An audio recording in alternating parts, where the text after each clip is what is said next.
Hello dear students, welcome to my YouTube channel. आज का जो हमारा टॉपिक रहेगा वो रहेगा क्लास 10th मैथ से real numbers, chapter number first, exercise 1.1 का क्वेश्चन नंबर 3 आज हम करेंगे। क्वेश्चन नंबर 3 है हमारा, find the LCM and HCF of the following integers by applying the prime factorisation method. हमने क्या करना है, यहाँ पर कुछ नंबर्स हमें दिए हैं, कुछ इंटीजर्स दिए हैं, तो हमने क्या करना है, एलसीएम और एचसीएफ उनका निकालना है। किस मेथड से? प्राइम फैक्टराइजेशन मेथड, जो हमने पिछले क्वेश्चन में भी किया था। तो फर्स्ट पार्ट जो है हमारा 12, 15 एंड 21, तो हम शुरू करते हैं। 12, 15 और 21। सबसे पहले इनके हम प्राइम फैक्टर्स निकालेंगे। सबसे पहले 12 के जो प्राइम फैक्टर्स निकलेंगे वो क्या निकलेंगे? 2 इंटू 2, 2 2 4, 4 3 12। 15 के जो निकलेंगे 3 इंटू 5, 21 और 3 इंटू 7, 3 7 21। इनको जो है पावर की फॉर्म में भी लिखा जा सकता है, जैसे यहाँ पर लिखता हूँ मैं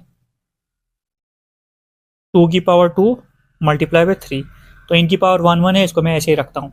किया क्या यहाँ पर हमने, यहाँ पर जो 2 इंटू 2 था इसको हमने क्या लिखा, 2 की पावर 2 इंटू 3। यहाँ पर इनकी पावर जो है 1 1 है। तो सबसे पहले हम क्या निकालेंगे, एचसीएफ हम निकालते हैं पहले। एचसीएफ जो होगा, हमने इसमें देखना क्या है, एचसीएफ होता है हाईएस्ट कॉमन फैक्टर। अब यहाँ पर 2 ऊपर है मगर नीचे जो है कॉमन 2 नहीं है। यहाँ पर 2 तो है मगर 15 और 21 के फैक्टर्स में 2 नहीं है।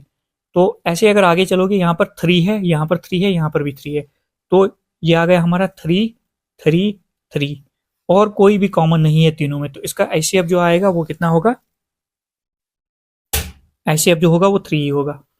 अब एलसीएम की अगर बात की जाए, एलसीएम में क्या होता है, जो कॉमन होता है वो एक बार लिखना है। कॉमन क्या है यहाँ पर, कॉमन यहाँ पर क्या है 3, मतलब तीनों 12 के फैक्टर्स में, 15 और 21 के फैक्टर्स में 3 आ रहा है, तो 3 हम एक ही बार लिखेंगे। बाकी जो भी बचा 2 और 2 5 ये लिखना ही लिखना है।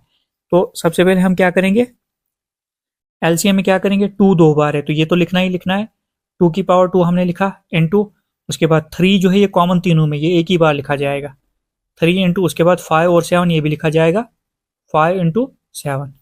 तो एलसीएम जो आएगा हमारा 2 की पावर 2, 2 2 4, ये सारा जो है आएगा मल्टीप्लाई करके 420। बस ये हमारा क्वेश्चन हो गया। आईसीएफ हमारा आ गया 3, एलसीएम आ गया हमारा 420। अब हम नेक्स्ट पार्ट देखते हैं।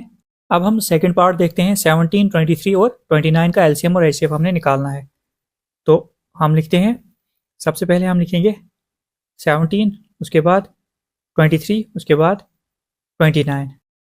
अब अगर यहाँ पर देखोगे ये तीनों नंबर जो है प्राइम नंबर है, 17, 23, 29। 17 का अगर हम फैक्टर निकालेंगे 1 इंटू 17, ऐसे ही 23 के अगर देखेंगे 1 इंटू 23, ऐसे ही 29 के 1 इंटू 29। अब एचसीएफ की अगर बात की जाए तो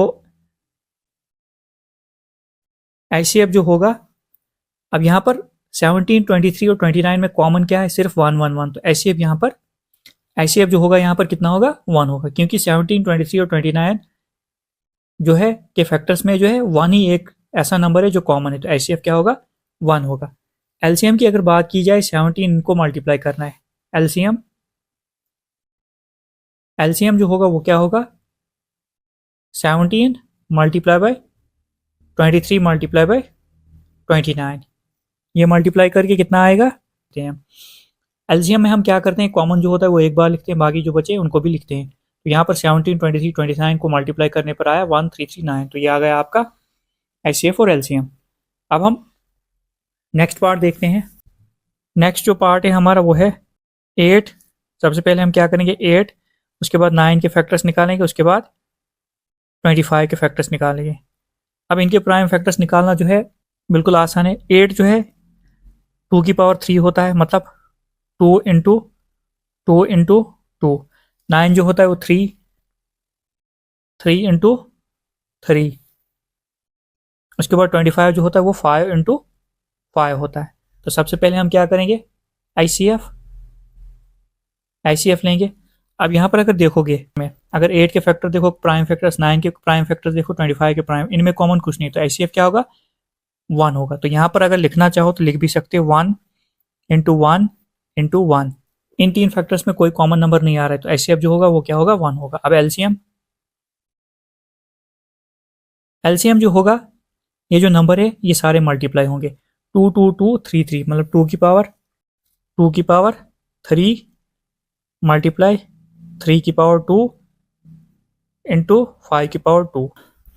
अब यहाँ पर 2 की पावर 3, मतलब 2 को अगर 3 बार मल्टीप्लाई करेंगे, अगर 2 को 3 टाइम्स मल्टीप्लाई करेंगे आएगा 8, 3 को 2 बार मल्टीप्लाई करेंगे 9, 8 9 जा 72, 72 इंटू 5 5 जा कितना होता है 25, तो ये आएगा 1800।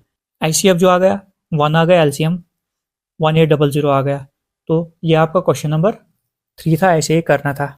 आई होप कि आपको समझ आ गई होगी, बिल्कुल इजी क्वेश्चन था। अब हम नेक्स्ट क्वेश्चन देखते हैं। अब हमारा क्वेश्चन नंबर 4 है, गिवन दैट आईसीएफ जो है 306 और 657 का वो है 9, फाइंड एलसीएम 306 657 का। हमने क्या करना है, आईसीएफ तो हमें दिया है, हमने क्या करना है, एलसीएम निकालना है।